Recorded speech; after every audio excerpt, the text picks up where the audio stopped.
Om Shri Gurubhyo Namaha Hare. Ramayana is not just a story alone. When Rama has struggled so hard to save Sita from Ravana, which means Rama has struggled so hard to protect Dharma from unlawful good. Perhaps Rama, Lakshmana and Sita, they all are derivated from the supreme powers, but they have taken a birth in the same Mother Earth as a normal humans. But their footprints has created a great lessons for every stage of our human life. Well, when I got an opportunity to understand Ramayana from my elders, my gurus, and by reading books, I thought, okay, I would like to impart my knowledge with you so that it should be helpful for you and for your kids. So, once we understand the chapters of Ramayana and its abstract, there we will be able to understand how important to train our mind to lead this life in a dharmic way, and also which increases the lifestyle of our life. There are many philosophical, spiritual, and significance and deep truth in it. It is a perfect lesson for every human how well we can lead this life by having a proper understanding about Ramayana.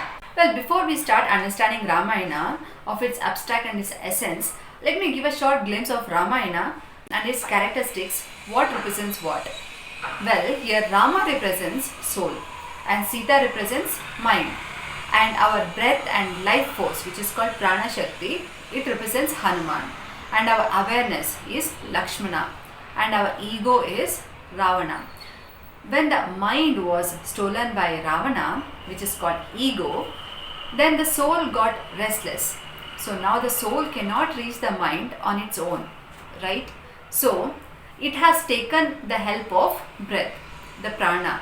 With the help of prana, the mind gets reunited with the soul. So the ego get vanished eventually. Rama, who has taken a birth in Ayodhya, Ayodhya which represents here the place where there is no war takes place in that place. Similarly, if mind has no conflict, mind can live its life with a peace and happiness. So here Rama represents our consciousness, our soul, and Sita represents mind. After the marriage of Rama and Sita, they both get certain challenges and they both accept those challenges in an equanimity state. Well, after accepting those challenges, they will start getting ahead or moving or traveling towards the forest, which is a dark forest, which is also represents attractions and distractions along with Lakshmana. But one day Sita, which is called mind, is attracted to golden deer, which is called a worldly distractions like Maya, which means Sita was in a meditative state of Rama is now being distracted by world. Now Rama will leave her in the home and he will start finding out the golden deer. Perhaps Lakshmana will put a Lakshmana Rekha so that Sita should not cross that line.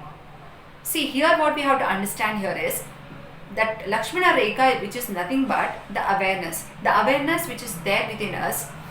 Once we start activating that awareness, our mind will be in a control. Perhaps for that we have to train our mind. Well, coming into the same story, well, she crosses that border because of some unfortunate reasons. She will be conquered by Ravana. So here Ravana represents ego. So Ravana take away to Maya Loka, material world. So to protect Sita from that egoistic world, Rama assembles many monkeys. So monkeys represents thoughts. Our thought never remains in one topic. It keeps on changing the topic from one topic to the another. So to control this, the Rama brings a Hanuman. Hanuman will be the supportive tool here to build the bridge. So for us, the breathing, the conscious breathing on our breathing is a supporting tool to control our thoughts. So while building the bridge, all the monkeys will keep writing Ram on the stones, for which, so once there is a chanting on the stones will not get drawn inside the ocean. So what we have to understand here is, once we start working on our goals, or once we start working on our divine progressive of our life, or when we start concentrating on our breath, we feel ourselves very light. We won't feel that we are getting distracted, or we don't get dwelled within our problems. So the problems are quite common, but we don't get dwelled with it, which means the stones won't get drawn inside the ocean if the Ram name has been written on the stones.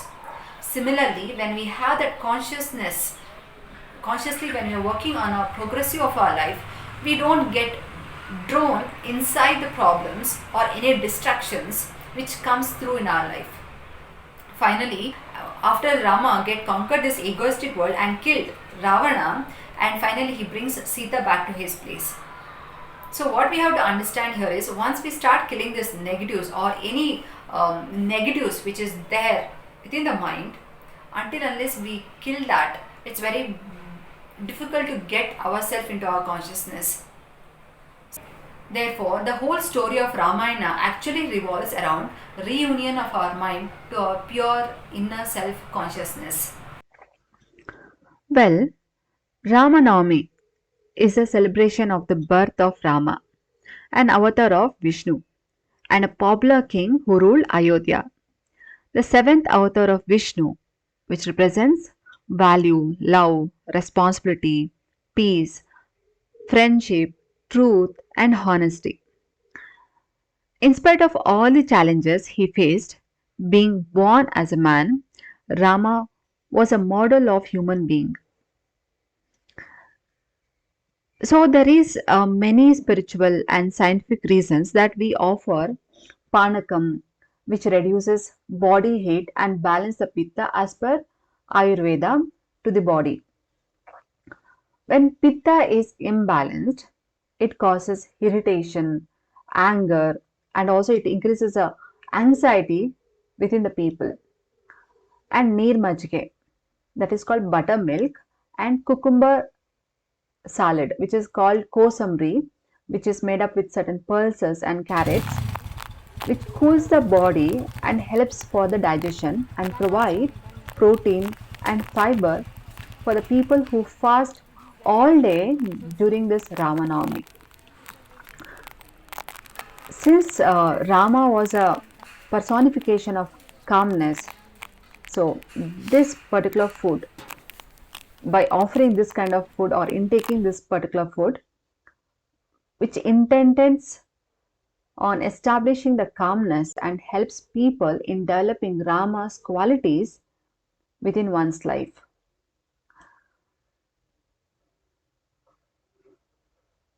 for which we have to train our mind to imbibe certain qualities. Well, Hope this video added a great value for your time. Thank you. Namaste.